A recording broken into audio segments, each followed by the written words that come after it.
From Washington, this is VOA News.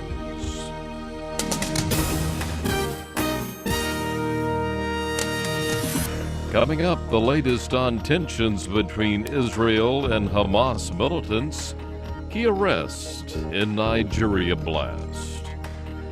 Hello everyone, I'm Steve Norman. Israel agreed to a United Nations request for a temporary ceasefire in Gaza on Thursday.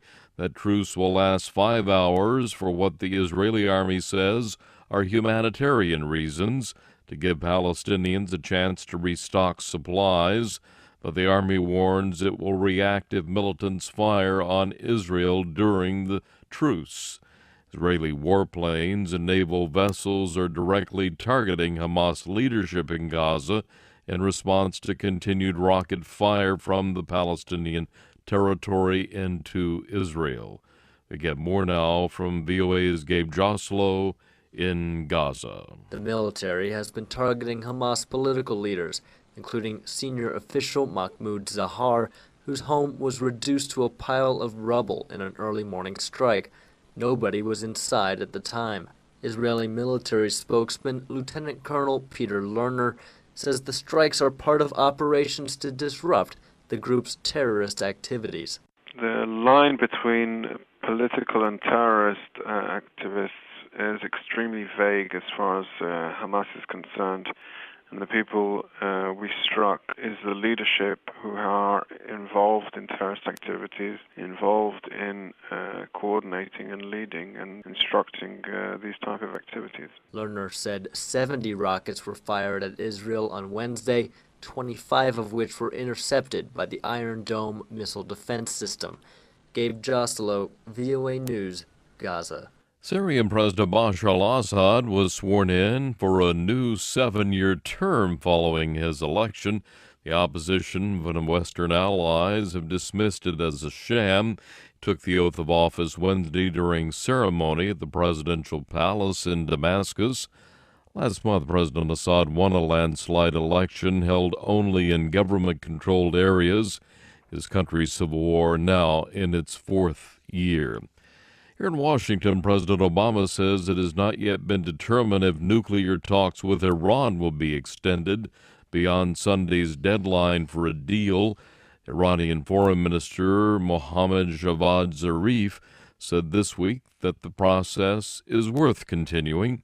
Interim deal for Iran to curb its uranium enrichment in exchange for easing sanctions expires on July 20th.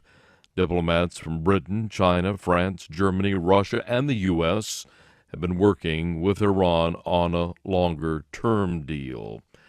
Pakistani officials say as many as 4 U.S. drone strikes have killed at least 15 people in the country's northwest tribal region. Strikes took place Wednesday in North Waziristan. Afghan officials say the audit of all ballots cast in the presidential runoff will begin on Thursday. In a deal mediated by U.S. Secretary of State John Kerry, rival Afghan presidential candidates Abdullah and Ashraf Ghani agreed to a full United Nations supervised audit of the entire runoff poll and committed to abide by the final results. A Malaysian-flagged oil tanker was hijacked in the South China Sea, its cargo siphoned. VOA's Steve Herman has details. The Royal Malaysian Navy says 15 crew members aboard the drifting MT Oriental Glory are safe after the tanker was hijacked and 2,500 tons of marine gas oil were stolen from the vessel. The 85-meter-long ship was en route to Sandakan in Malaysian Borneo from Singapore when it was attacked just before midnight. The pirates damaged the ship's communication equipment and engine. This is the 9th such hijacking since late April. Steve Herman, VOA News, Bangkok. Powerful typhoon has moved away from the Philippines as now heading toward northern Vietnam and China's Hainan Island, with a possibility it could pick up speed as it crosses the South China Sea. First typhoon of the season made landfall in the Philippines Wednesday with high winds 250 kilometers per hour, killing at least 10 people, knocking out power to a number of areas. U.S. is imposing new economic sanctions on Russian banks and energy companies for Moscow's support of the pro-Russian separatist rebellion in Ukraine. In Brussels on Wednesday, the EU also sought new penalties against Moscow. And Russia will reopen an intelligence base in Cuba that closed in 2001, according to Russia media reports on Wednesday. The Lourdes base was once a leading source of Cold War-era electronic valence on the United States.